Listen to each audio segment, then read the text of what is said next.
Cerita kali ini adalah kejadian temen gue pas masih kecil. Temen gue sebut aja namanya Akbar. Dan kejadian ini ketika dia kelas 4 SD. Akbar dan keluarganya itu baru pindah rumah ke rumah dinas bapaknya. Karena bapaknya Akbar tuh kebetulan dapat rumah itu dan sayang kalau gak ditempatin. Bentuk rumahnya itu tuh kayak L gitu layoutnya. Jadi di belakangnya ada kamar mandi sama ada kamar pembantu. Dan garasi rumah mereka tuh manjang. Nah karena bapaknya Akbar mikir kalau misalkan garasinya itu kegedean, jadi buang-buang space gitu, jadi dibikinlah semacam gudang gitu loh sama bapaknya. Jadi setengah space garasi keambil dari gudang itu. Ini daerah mana, Nat? Ini di daerah Jakarta deket Cengkareng, Bi. Oke. Jakarta Barat berarti ya? Iya bener Boy. Akhirnya bapaknya Akbar tuh bikin gudang triplek, kayak gudang yang gak kokoh gitu loh. Soalnya kan cuma kayak buat naruh barang-barang doang niatnya. Sebenarnya Akbar yang masih kecil waktu itu tuh kurang senang kalau garasi tempat biasa dia main di situ sama adiknya jadi mengecil. Jadi Akbar kayak protes gitu sama bapak ibunya. Cuma ya namanya anak kecil ya, nggak digubris lah sama bapak ibunya, tetap dibikin. Karena mikir untuk naruh barang-barang juga kan si gudang ini. Gudangnya tuh nempel sama garasi atau kayak dia tuh ada bangunan sendiri gitu sih, Nat?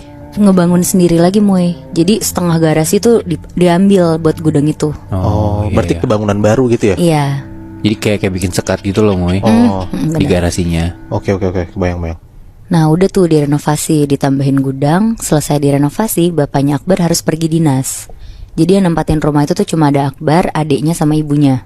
Sekitar jam 8 malam, karena kamar bapak ibunya tuh gede banget dan Akbar sama adiknya juga masih kecil, jadi ibunya tuh mutusin untuk mereka bertiga tuh tidur bareng satu kasur di kamar bapak ibunya. Pas mereka bertiga udah matiin lampu dan siap untuk tidur, tiba-tiba tuh ada suara pembantunya manggil-manggil. Bu, langsung keluar kan ibunya Akbar. Nengok kanan kiri dari pintu, gak ada orang. Tapi setelah diinget-inget, ternyata pembantunya mereka tuh 2 hari lalu izin pulang, mau mudik. Oh, Mau mudik soalnya itu tuh mendekati lebaran. Ibunya bingung sebenarnya, tapi ya takutnya juga dia salah dengar kan. Akhirnya dia masuk lagi ke kamar, lanjut tidur sama anak-anak. Pas Akbar sama adiknya udah tidur, tiba-tiba tuh ada suara ketokan pintu kamar. Tok tok tok. Makin berasa aneh kan ibunya. Akhirnya tapi ibunya tetap jalan ke pintu pelan-pelan, ngedeket, terus nyoba buat ngedengerin ketokannya lagi. Dan bener aja ada lagi ketokannya. Tok tok tok. Kali ini tuh lebih cepet. Akhirnya dibuka lah sama ibunya. Pas dibuka, lagi-lagi tuh gak ada orang mau ibi. Langsung ditutup cepet-cepet kan akhirnya. Tapi pas lagi mau nutup pintu, tiba-tiba banget tuh ada suara perempuan ketawa. Ya, hihihi, kayak gitu. Merinding banget lagi. Nah sama Bi, si ibunya tuh juga merinding banget. Terus dia langsung lari ke kasur. Akhirnya dia berusaha merem dan tidur. Nah untungnya tuh di malam itu Akbar sama adiknya tuh gak kebangun sama sekali. Akhirnya besok paginya ibunya tuh ngapa-ngapain tuh juga jadi gak fokus. Kebayang-bayang suara manggil bu berkali-kali, perempuan ketawa. Pokoknya jadi overthinking gitu dia.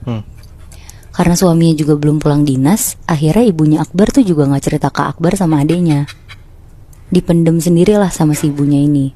Sampai akhirnya dia mikir, kalau misalnya nanti malam ada suara ketokan pintu lagi, dia gak akan mau bukain lagi pokoknya. Nah sekitar jam 7 malam, mereka masuk kamar nih lebih awal.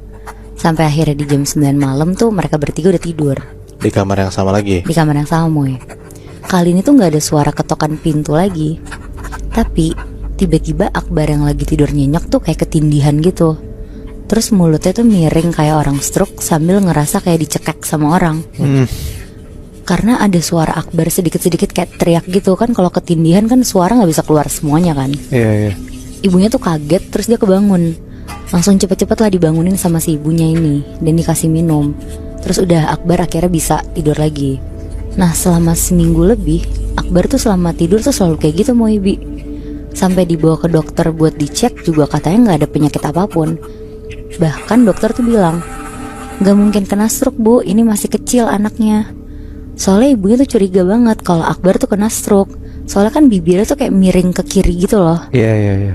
Ya kayak orang stroke pada umumnya lah ya. Iya bener Bi. Akhirnya karena ibunya juga bingung, setelah nanya-nanya keluarganya yang lain dan dia juga nanya orang sekitarnya, disaranin lah ke orang pintar sama keluarganya. Akhirnya ibu sama bapaknya Akbar yang udah pulang tuh datang ke orang pintar kenalan keluarganya. Setelah nanya-nanya Akbar kenapa, ternyata katanya Akbar tuh diganggu. Dan gak cuma satu yang ganggu, tapi banyak banget. Cer. Rame gitulah di rumah itu. Nah yang ganggu itu tuh sumbernya dari kamar mandi belakang sama gudang rumah Akbar itu. Yang baru itu. Iya. Lah malah bangunan baru tapi ada penunggunya. Iya, jadi kayaknya penunggu di rumah itu aja Moy. Terus akhirnya ibunya Akbar tuh nanya, ini ada obatnya nggak Pak? Akhirnya dikasih tahu lah sama orang pinter ini, kalau misalnya pas Akbar mau tidur, dikasih kitab suci di samping bantalnya. Nah kebetulan Akbar ini muslim, jadi dikasih Al-Quran, dan Akbar juga disuruh untuk baca ayat kursi dulu sebelum tidur. Akhirnya udah tuh sepanjang seminggu Akbar bener-bener ngikutin apa yang disuruh sama orang pinter itu. Dan bener aja, Akbar tidur langsung nyenyak, gak kenapa-napa lagi.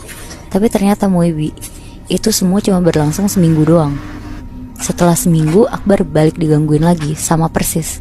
Kayak ketindihan, badannya gak bisa gerak, bibirnya miring, sama ada juga kayak orang yang nyekek lehernya Akbar. Tapi gara-gara Akbar setelah itu nggak baca ayat kursi lagi atau dia tetap Baca Bi, tapi masih diganggu? diganggu Wow. akhirnya.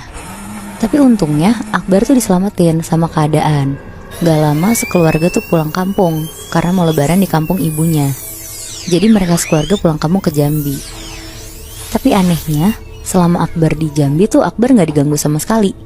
Pokoknya tidurnya nyenyak, bahkan gak pernah baca ayat kursi lagi. Cukup baca doa tidur aja Akbar tuh bisa tidur pulas sampai pagi.